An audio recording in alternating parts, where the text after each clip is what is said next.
Hello friends, welcome back to my channel doctor Sera health and beauty. आज मैं आपके लिए एक बहुत इम्पॉर्टेंट टॉपिक लाई हूँ जो कि बहुत ज़रूरी है उसकी अवेयरनेस जानना हम सभी के लिए, और स्पेशली उनके लिए जो इस चीज़ को, जो इस काइंड ऑफ कंडीशन को बहुत ज़्यादा लाइटली लेते हैं, उनके लिए भी ये बहुत इम्पॉर्टेंट है जानना। तो आज मैं जो टॉपिक लाई हूँ वो एक व्यूअर्स रिक्वेस्ट टॉपिक है, और वो जो व्यूअर ने मेरे को रिक्वेस्ट करके ये टॉपिक बनाने बोला, उसके लिए मैं बहुत थैंकफुल हूँ। थैंक यू सो मच, आपने मुझे इस लायक समझा। और ऐसे ही आप सभी व्यूअर से मेरी रिक्वेस्ट है कि आप लोग मुझसे कुछ ना कुछ टॉपिक के बारे में रिक्वेस्ट करें, डिमांड करें, बोलें कि मैं उस टॉपिक के बारे में आपको बता सकूं। तो थैंक यू सो मच कि आपने मुझे इतना अच्छा मौका दिया। इससे पहले भी जो मैंने वो जो पिंपल वाला जो टॉपिक आप देख रहे थे या देख चुके हैं या अभी भी नहीं देखे तो प्लीज़ उसको ज़रूर देखें, वो बहुत हेल्पफुल टॉपिक है। वो भी मेरा व्यूअर रिक्वेस्ट टॉपिक था। तो ऐसे ही आप लोग मुझे रिक्वेस्ट करें, और ताकि मैं आपके लिए बहुत अच्छे टॉपिक्स ला सकूँ।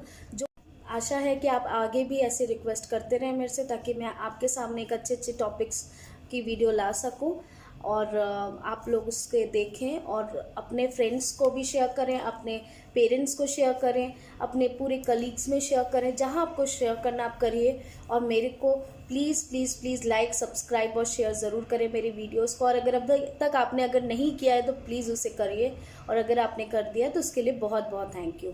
आज जो टॉपिक की बात मैं जिसे की बात आपसे कर रही थी, जो viewers demand, viewers request topic है, वो टॉपिक का नाम है OSMF। OSMF का फुल फॉर्म होता है ओरल सबम्यूकस फाइब्रोसिस।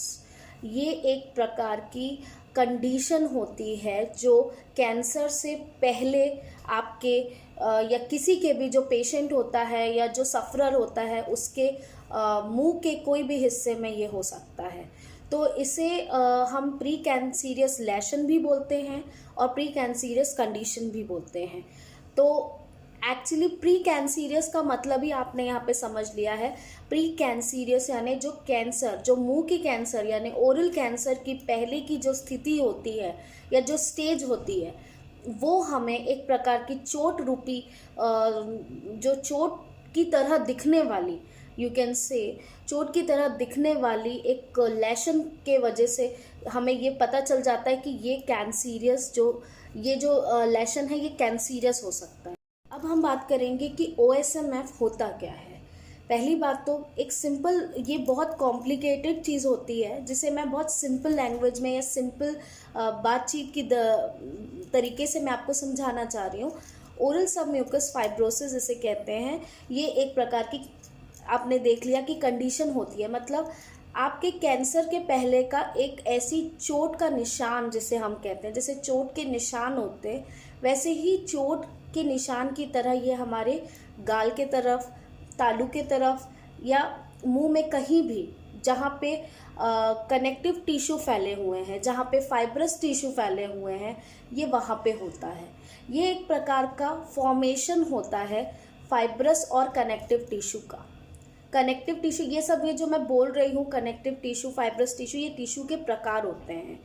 और इनका जो फॉर्मेशन होने लगता है, एक बहुत सारे उसके कॉजेज़ हैं, बहुत सारे उसमें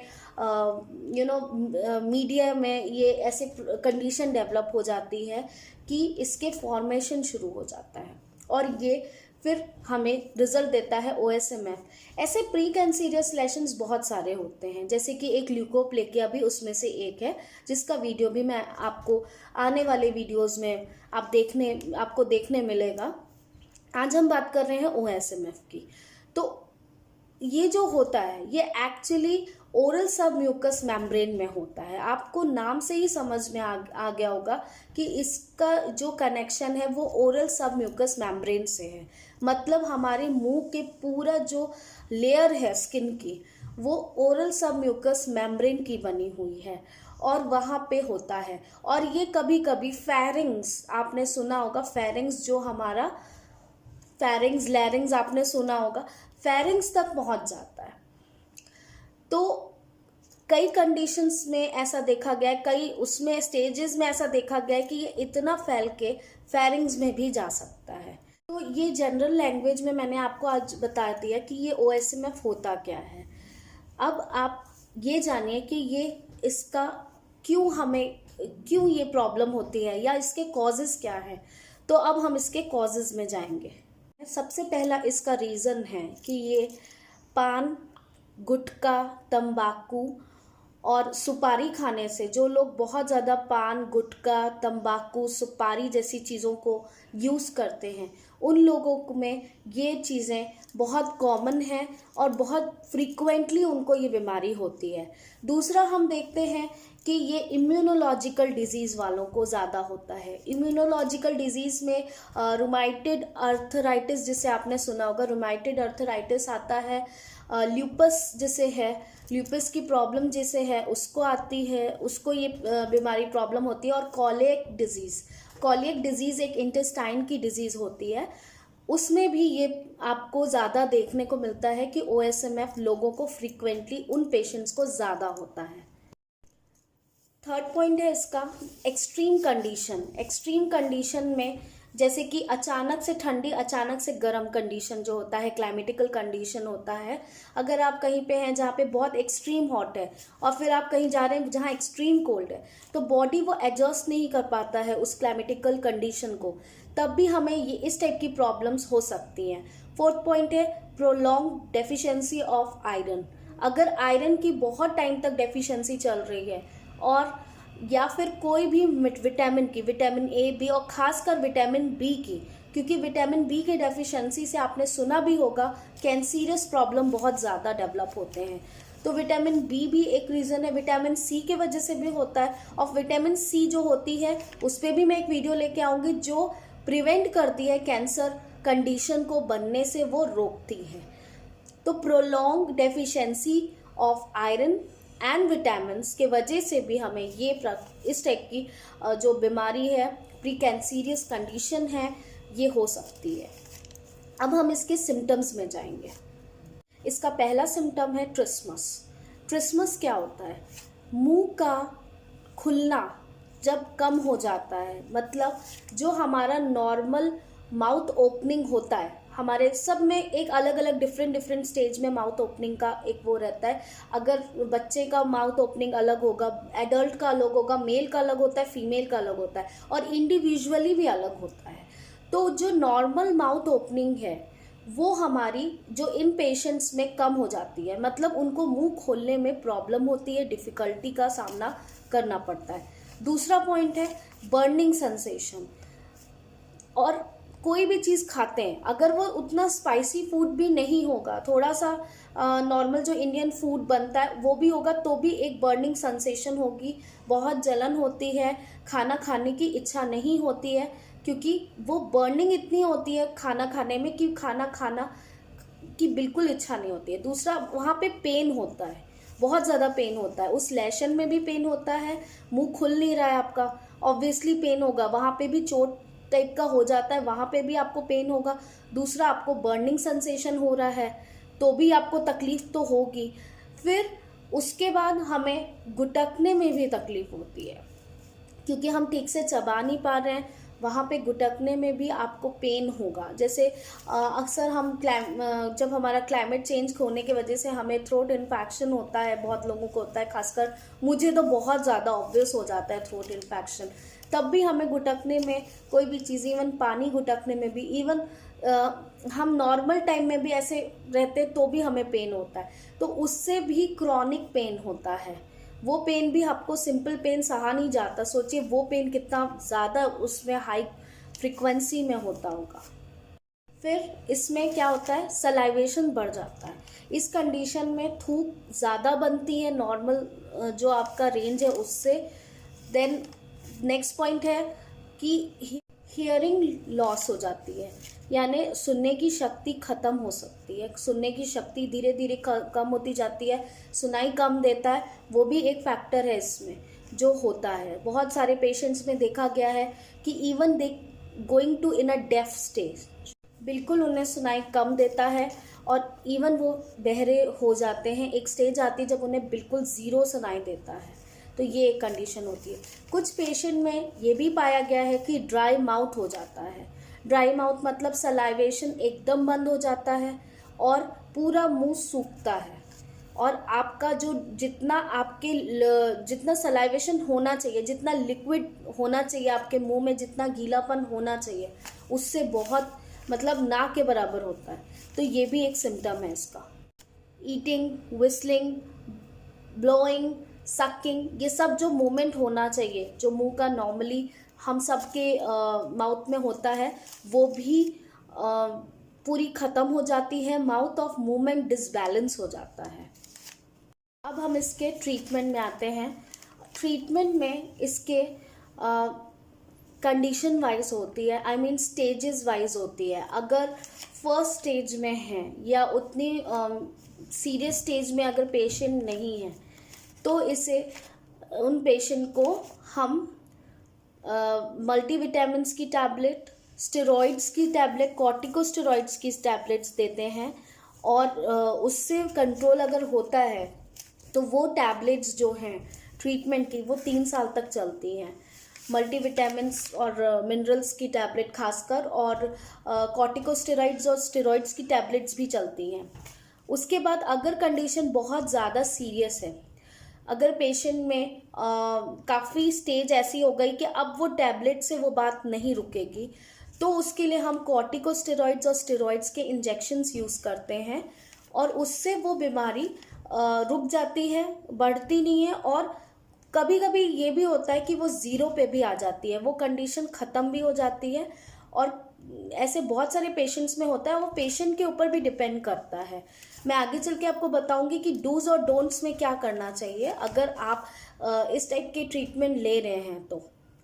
तो मैं बस इतना बोलूँगी कि आप वो कंडीशन आने मत दीजिए कि आपको कॉर्टिकोस्टेरॉइड्स और स्टेरॉइड्स की ज़रूरत पड़े, क्योंकि कोई भी बीमारी हो, चाहे OSMF हो या कोई भी बीमारी हो, अगर कोई भी बीमारी है जिसमें कॉर्टिकोस्टेरॉइड्स और स्टेरॉइड्स का इन्वॉल्वमेंट हो रहा है, वो बीमारी तो ठीक हो जाती है। और इनफैक्ट आप उस पर जो बहुत ज़्यादा डेंजरस कंडीशन होती है, क्योंकि बहुत हैवी कंडीशंस में ही आपको कॉर्टिकोस्टेरॉइड्स और स्टेरॉइड्स प्रिस्क्राइब किया जाता है।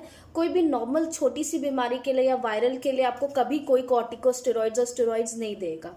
बट ऐसी बीमारी जो कि बहुत टाइम से चल रही है या उससे बहुत बड़ा कुछ गलत हो सकता है, आपकी किसी की भी डेथ हो सकती है, तभी आपको कॉर्टिकोस्टेरॉइड्स स्टेरॉइड्स देंगे। तो आप उस टाइम तो वो ले लेते हैं और कोई भी उसको डाइजेस्ट भी कर लेगा, बट उसके बाद जो साइड इफ़ेक्ट्स होता है उन चीज़ों का, वो बहुत ज़्यादा मतलब बुरा होता है। और उसको आपको भरना या उसको आपको फुलफिल करना, उस पर्टिकुलर साइड इफ़ेक्ट्स को आपको ठीक करना बहुत इम्पॉसिबल हो जाता है कई बार। तो मेरी आप सबसे रिक्वेस्ट है कि आप ऐसी कंडीशन अपने लाइफ में आने ही मत दीजिए। खासकर अगर आपको ऐसी कोई बीमारी है जो आपके हैबिट्स के वजह से है, तो मेरी सबसे यही रिक्वेस्ट है कि आप अपने हैबिट्स पे ध्यान रखें। और ऐसी छोटी सी खुशी के लिए या छोटा सा मज़े के लिए अगर आप अपनी इतनी पूरी लाइफ अगर आप ख़राब कर रहे हैं, तो ये बहुत गलत बात है, क्योंकि आपसे आपकी फैमिली भी जुड़ी है, आपके फ्रेंड्स भी जुड़े हैं। मेरी आप सबसे ये रिक्वेस्ट है कि इस कंडीशन में आप अपने आप को मत लाइए। अब हम इसकी होम रेमेडीज़ में आते हैं कि अगर आपको ये फर्स्ट स्टेज में है या अभी आपको लग रहा है कि इस चीज़ की शुरुआत हो रही है और आपको होम रेमेडी से उस चीज़ को रोकना है, ताकि आपको कॉर्टिकोस्टेरॉइड्स और स्टेरॉइड्स ना लेना पड़े आगे चल के, और या फिर अगर आप अंडर ट्रीटमेंट हैं, तो आप अपने कुछ खान पान की चीज़ों में एडिशन करके कुछ चीज़ों को आप अपने जो ट्रीटमेंट आपका चल रहा है, अगर आपका स्टेरॉइड्स वाला ट्रीटमेंट चल रहा है या कॉर्टिकोस्टेरॉइड्स वाला ट्रीटमेंट चल रहा है, एंजाइम्स के इंजेक्शन लग रहे हैं या मल्टीविटामिन के इंजेक्शंस आपको लग रहे हैं, तो उस बीच अगर वो बहुत अच्छा आप चाहते हैं कि वो बहुत अच्छा रिजल्ट दे और ये बीमारी जल्दी से ठीक हो जाए, तो आपको अपने घर में कुछ चीज़ें ऐसी करनी पड़ेंगी जो होम रेमेडीज़ के थ्रू होती है, जो आपको आपकी लाइफ में एक बहुत अच्छा तरीके से उस चीज़ को प्रिकॉशन कर देगी। उसके मतलब आप एक तो ट्रीटमेंट में हेल्पफुल हो जाएगा आपके, कि वो जल्दी वो अच्छा रिजल्ट देगा जो आपका ट्रीटमेंट हो रहा है, प्लस आगे चल के वो जो बीमारी है वो आएगी नहीं वापस। तो उसके लिए मैं यहाँ पे 2 चीज़ें बता रही हूँ। पहला जो चीज़ है उसमें आपको त्रिफला लेना है। त्रिफला आप सभी जानते होंगे, मैं आपको इसका फ़ोटो भी दिखा देती हूँ। त्रिफला और आपको कश्याम लेना है, कश्याम त्रिफला लेना है और मुलेठी भी लेना है। मुलेठी जो आपको सबको पता है क्या होती है, मैं फिर भी फ़ोटो सबकी दिखा देती हूँ। त्रिफला, कश्याम और मुलेठी लेना है। ये सबको पानी में उबालना है आपको, और ये सबको पानी में उबाल के आपको इसके दिन में 2 बार गार्गल करना है। और ख़ासकर उस जगह में आपको इस पानी को अच्छे से देर तक रखना है ताकि वो उस जगह में हील हो। तो ये पानी को आपको रोज़ाना जब तक आपका ट्रीटमेंट चल रहा है और उसके बाद भी, कि वो वापस आपको पलट के ना आए वो बीमारी, आपको इसको 2 बार दिन में 24 घंटे में 2 बार इसका गार्गल करना है। और अगर आप इन चीज़ों को अगर आप चूस सकते हैं, क्योंकि त्रिफला कड़वा होता है, खासकर मुलेठी बहुत अच्छी होती है, उसके टेस्ट अच्छा होता है, इवन वो आपके थ्रोट इन्फेक्शन में भी हेल्पफुल है, आपको खांसी से भी बचाती है, आपको कोल्ड से भी बचाती है। अगर आप उसको चूसेंगे तो वो भी बहुत फ़ायदेमंद है। दूसरी चीज़ है कि अगर तुलसी के कुछ पत्ती और हल्दी मिला के उसे आप च्यू करें, यानी उसको आप च्यू करें या चूसें, आपके लिए वो बहुत बेनिफिशियल होगा और इस कंडीशन से आपको लड़ने में वो बिल्कुल मदद करेगा। तीसरा है एलोवेरा जेल का जूस पीजिए। जो आपकी बर्निंग सेंसेशन होती है इस बीमारी से, इस बीमारी के पहले, इस बीमारी के दौरान और इस बीमारी के बाद भी आपको बर्निंग सेंसेशन होती है, और किसी को भी अगर कोई भी वजह में, मान लो आपको सिंपल सा छाला भी है या आपको कभी भी ऐसी बर्निंग सेंसेशन वाली कोई बीमारी होती है, तो आप उसमें बिल्कुल एलोवेरा जूस पी सकते हैं। अगर फ्रेश एलोवेरा जेल लेंगे तो ज़्यादा अच्छा होगा। जो पेड़ से निकलता है उसको आपको जूस बना के पीना है। उसको अच्छे से धोइए, उसका गूदा निकालिए, थोड़ा सा पानी मिलाइए उसमें और मिक्सी में ग्राइंड करके उस जूस को रोज़ाना अपने डाइट में इन्वॉल्व करिए। उससे ना कोई आपका बर्निंग सेंसेशन प्लस आपकी एसिडिटी की प्रॉब्लम भी ख़त्म हो जाएगी। और अगर कहीं भी आपको बॉडी में जलन होती है एसिडिटी की वजह से या मुंह में जलन होती है, ये प्रॉब्लम से आपको बिल्कुल छुटकारा दिलाएगा। तो मेरी सजेशन है अपना ध्यान रखें और इस चीज़ों को, जो मेरी होम रेमेडीज़ मैंने आपको बताई है, त्रिफला और मुलेठी और कश्याम, इसका गार्गल करिए और तुलसी और हल्दी को चूसिए, मुलेठी को चूसिए और एलोवेरा जूस अपने रोज़ाना अपने जो डाइट है उसमें आप इन्वॉल्व करिए। आपको बहुत हेल्पफुल होगा। और जो लोग को गुटखा और ये खाने की अभी भी आदत है, लेकिन आपको ये अभी बीमारी लगी नहीं है, अगर आपको कोई भी प्रकार की प्री कैंसरियस बीमारी नहीं है, तो मेरी रिक्वेस्ट है कि प्लीज़ जल्द से जल्द कोशिश करिए कि उन चीज़ों को छोड़ सके, क्योंकि गुटखा, सिगरेट, पान, शराब ये बहुत ज़्यादा हानिकारक है और इससे कुछ नहीं मिलता है किसी को। तो मेरी रिक्वेस्ट है, हम्बल रिक्वेस्ट है, इस चीज़ को आप तुरंत बंद करें और इन चीज़ों का प्रयोग करें, होम रेमेडीज़ का, ताकि आपको आगे चल के ये बीमारी किसी को ना लगे। अब मैं बात करती हूँ डूज और डोंट्स की। क्या हमें अपने लाइफ में करना चाहिए, जो खासकर OSMF पेशेंट्स हैं उनके लिए, और क्या नहीं करना चाहिए। पहले तो आपको शराब, गुटखा, तंबाकू, सुपारी, सिगरेट, ये सब छोड़ना पड़ेगा आपको। ये आप सोच लीजिए कि आपका इतना बड़ा बॉडी है, कोई मेरे हिसाब से ये गुटखा, तंबाकू, शराब बहुत छोटे होते हैं। शराब की बोतल भी इतनी बड़ी होती है या इतनी बड़ी होती है या बहुत बड़ी होती है, लेकिन आप ये सोचिए इंसान के हाइट से तो बड़ी नहीं होती, इंसान से तो बड़ी नहीं होती। तो इतनी सी चीज़, या मेरा बस इतना बोलने का मतलब है, ये मेरा वीडियो बनाने का बस इतना ही मोटो है, इतनी सी चीज़ आपकी लाइफ में इतना डोमिनेट कैसे कर सकती है। कैसे आप इतनी छोटी सी चीज़ पे कोई है जो आपको इतना दबा रही है। आप अपनी वाइफ की बात शायद नहीं सुनते होंगे, बहुत सारी हाँ, हर बातें सुनते होंगे, लेकिन बहुत सारी बातें आप अवॉइड करते होंगे। आप बच्चों की बहुत सारी अपनी बातें अवॉइड करते होंगे, आप अपने पेरेंट्स की बहुत सारी बातें अवॉइड करते होंगे, आप इवन अपनी अपनी जो आपकी इच्छाएं हैं वो भी आप बहुत सारी बातें अवॉइड करते होंगे, लेकिन आप एक छोटी सी चीज़ को इतना इम्पोर्टेंस दे रहे हैं और उसको आप अवॉइड नहीं कर पा रहे हैं। ये आपकी कमज़ोरी है, या मैं कहूँगी ये विल पावर की कमी है। विल पावर जो होता है वही, उसी की वजह से शायद कोई इंसान बहुत सक्सेसफुल हो सकता है और कोई बिल्कुल सक्सेसफुल नहीं हो सकता, या कोई बहुत लूज़र हो सकता है। मेरा बोलने का जो मतलब है, तो बस मैं ज़्यादा लेक्चर नहीं देना चाहती, बस मैं इतना कहना चाहती हूँ कि कोई क्यों आपको इतना डोमिनेट कर सकता है। क्या आप उन सब चीज़ों को छोड़ के अपनी लाइफ बेटर करके, बल्कि अच्छी हेल्दी चीज़ों को आप अपने लाइफ में ऐड करके, क्या अपनी लाइफ आप अच्छी नहीं बना सकते? क्या आप ज़्यादा पानी नहीं पी सकते? क्या आप सुबह जल्दी उठ के ऑक्सीजन नहीं ले सकते कि आपको इनफ ऑक्सीजन मिल सके? वो ज़्यादा आपके आई थिंक लाइफ में या आपके हेल्थ में, आपकी बॉडी में हेल्पफुल है। क्या आप एक्सरसाइज नहीं कर सकते?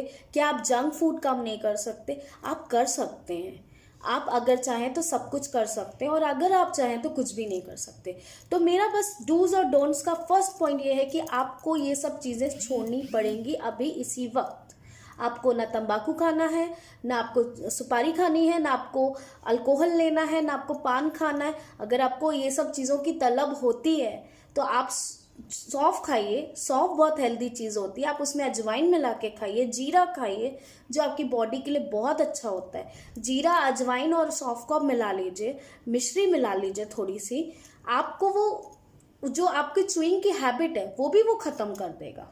अगर आपको फिर भी च्युइंग की हैबिट हो रही है तो आप एक निकोटिन करके आती है जिसके ऐड भी आता है टीवी में, आप वो भी यूज़ कर सकते हैं। उससे आपकी जो च्युइंग हैबिट्स है या तलब है, जो आपको खाने की इच्छा होती है, सिगरेट स्मोक करने की इच्छा होती है, तंबाकू खाने की इच्छा होती है, उससे भी वो आपको बिल्कुल रिलीफ करेगा और आपको वो हैबिट धीरे धीरे ख़त्म हो जाएगी।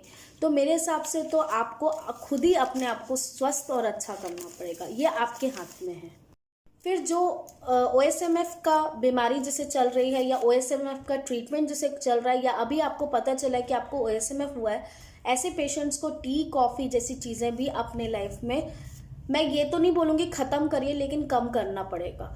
क्योंकि वो अंडर जो ट्रीटमेंट लोग चल रहे हैं या जिन्हें OSMF डिटेक्ट हुआ है, उन्हें ये सब चीज़ों से बचना पड़ेगा। तो आपको टी, कॉफ़ी जैसी चीज़ें भी थोड़ा सा, अगर आप 4 कप पीते हैं तो उसे 2 कप करिए और धीरे धीरे 1 कप करिए।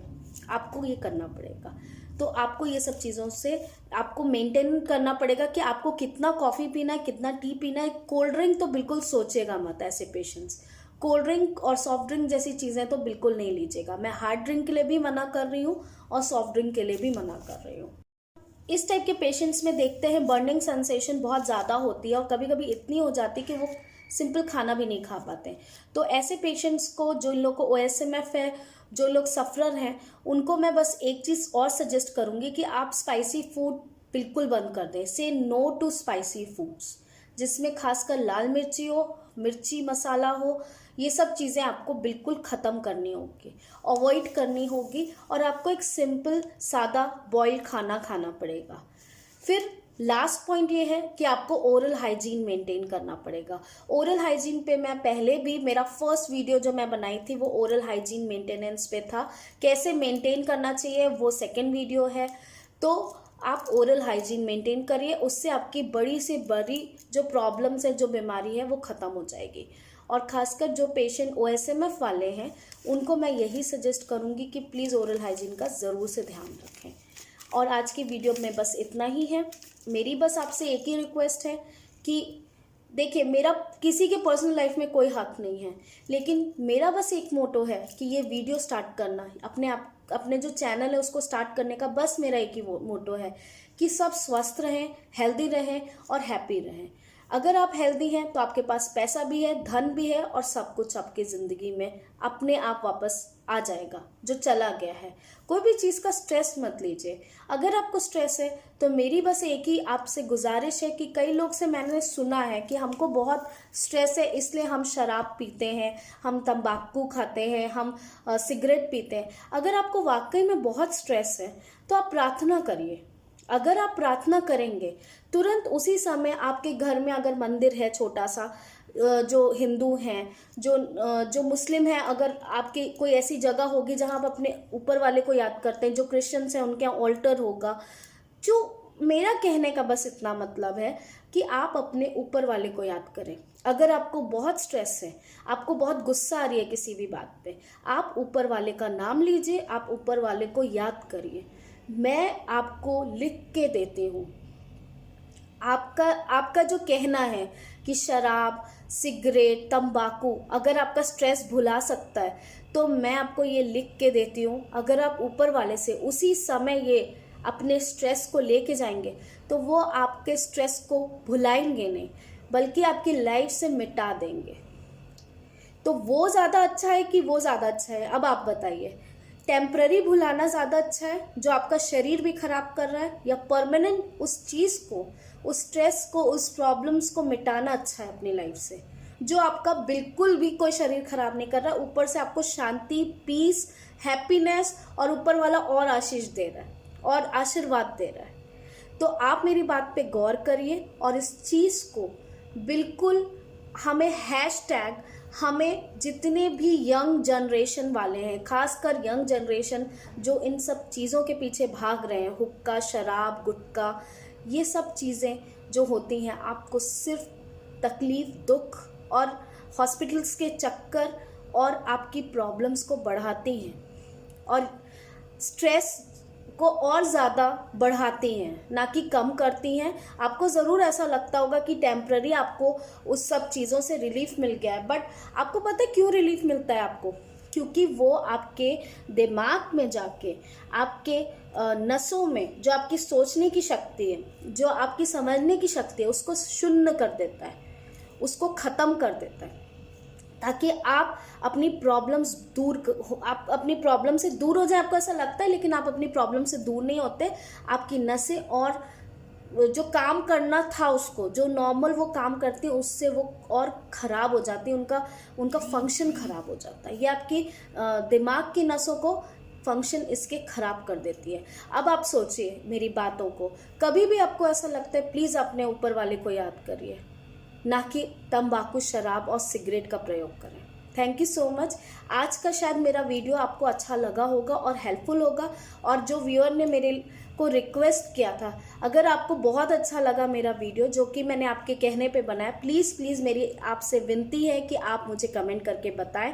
और आगे भी जो लोग को जो बात पूछनी है या जो बात समझनी है, उसके लिए प्लीज़ मुझे टॉपिक में कमेंट सेक्शन में ज़रूर बताएं, ताकि मैं आपके लिए वो टॉपिक ला सकूं। धन्यवाद। बहुत अच्छा लगा आज ये वीडियो बना के, और शायद मेरी कोशिश है कि मैं सबकी ज़िंदगी से, जो ज़िंदगी में सबकी नेगेटिविटी है, स्ट्रेस के रूप में, शराब के रूप में, गुटखा के रूप में और गलत चीज़ों के रूप में, नेगेटिविटी के रूप में, मैं उन सब चीज़ों को दूर करने की कोशिश करना चाहती हूँ। और आप सभी मेरा इस सब चीज़ों में साथ देंगे, वो चीज़ की मेरे को बिल्कुल उम्मीद है आप सबसे। मेरे प्लीज़ वीडियो को लाइक, सब्सक्राइब, शेयर ज़रूर करें, बेल आइकन को हिट करें, ताकि मेरे लेटेस्ट वीडियो आप तक पहुँच सके। आई होप मेरा वीडियो आपको अच्छा लगा होगा। Thank you so much. आगे भी ऐसे ही रिक्वेस्ट करते रहें।